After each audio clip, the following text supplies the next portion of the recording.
first of many announcements during Bitcoin 2023 this year.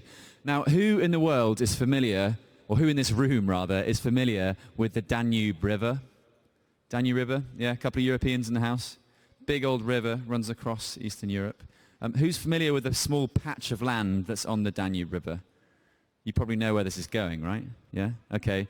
There's a very special announcement coming up from someone who is the president of that small patch of land in the middle of the Danube River. So I'm going to welcome on Vit to explain this mystery on the Danube River. And then they're going to do something quite exceptional that's going to keep you all intrigued even more so by this small patch of land on the Danube River. Okay, with that out of the way, please welcome to the stage, Vit.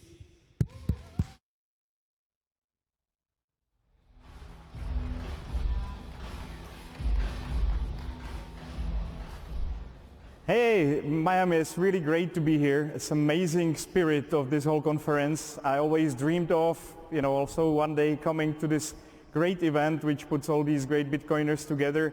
And of course, we already have quite a few citizens here. So what are we doing? We're building the first decentralized autonomous government and also the freest country in the world. Why we're doing it? Because we believe there is not enough liberty on this planet. I've tried for many years to fix Czech Republic, to lower the number of regulations, to make it a little bit freer country. And then at some point I realized it's completely futile. People are taking years to change their mindset about the way they want to govern their countries. And it might be much more easier to actually start a new country than to fix an existing one. And we found a pretty nice plot of land, some 7 square kilometers of land, 2 square kilometers of water. And it's a beautiful spot for starting a new country. It's between Croatia and Serbia. It was actually unclaimed for many years by both countries before we came in 2015 and proclaimed it Liberland. So this is how we did it with my wife and with a bunch of other friends. We just came there, stuck the flag, and we received enormous response from the global community. We had basically all the media in front of our doorsteps lined up about the new country because the cause was from very beginning very solid. This territory was not claimed by anybody else, and we were basically following the Montevideo criteria for statehood. And we have to be honest ourselves, there have been no major innovation in the way countries are governed, and that's why we decided we also need to innovate quite a bit. So for the last 7 years, we have been working on the constitution and on the governance of Liberland pretty hard to be able to introduce a state-of-art governance for the freest country in the world. And we founded Liberland on the 252nd birthday of Thomas Jefferson on 13th of April to really honor the legacy of American Revolution, which I believe was a great step for humanity.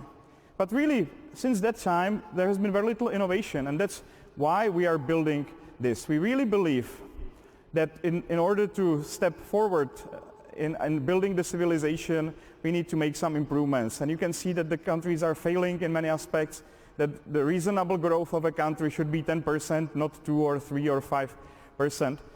So what do you need to have a country? You basically need to have a permanent population, you need to have a defined territory, you need to have a government, and you need to have a capacity to enter into relations with other countries. And I believe quite a few of you also thought about it, what it takes, maybe when you were younger, thinking about how to start a new country.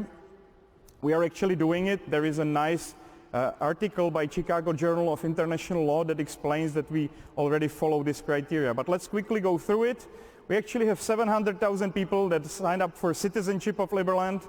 That's more than enough for the 7 square kilometers of Liberland. We've got more than 23 diaspora villages around the world. We've got 76 representative offices across the globe that are working on recognition of Liberland right now. So it's a fairly small but quite powerful country in a way. We've got more representative offices than a traditional European country deployed across the globe.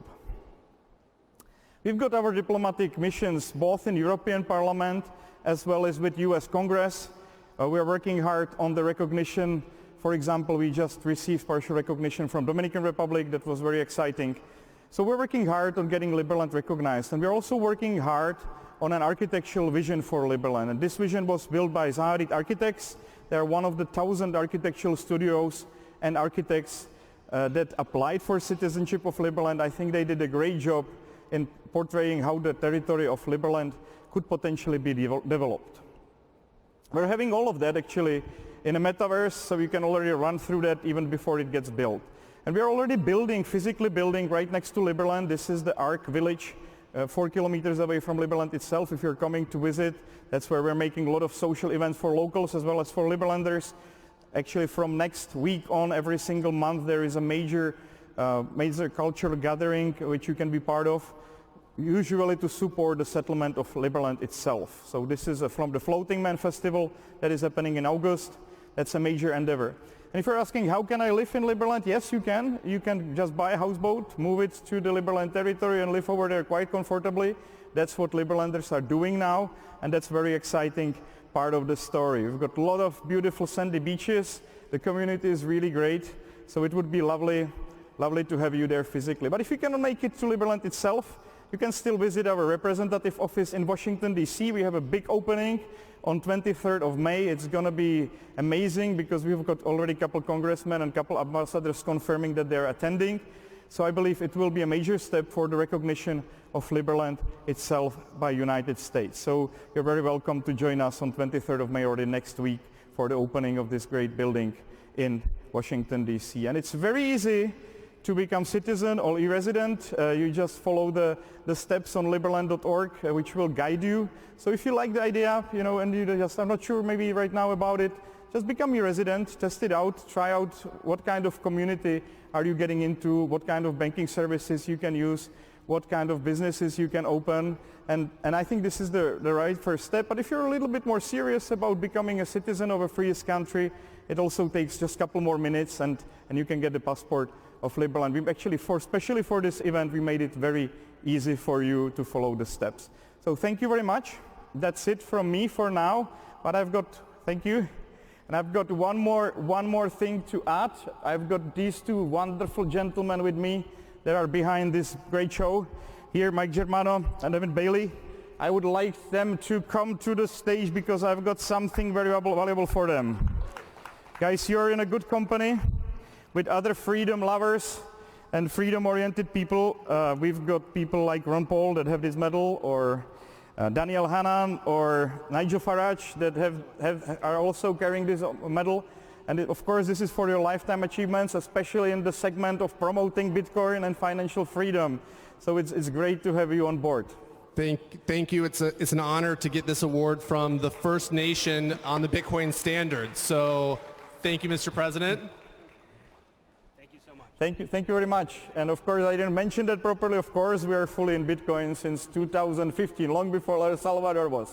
And right now, our reserves are actually, I think, 99.9% in Bitcoin. So anyway, thank you. Great pleasure. Looking forward to see you. We've got a booth back there, so see you there.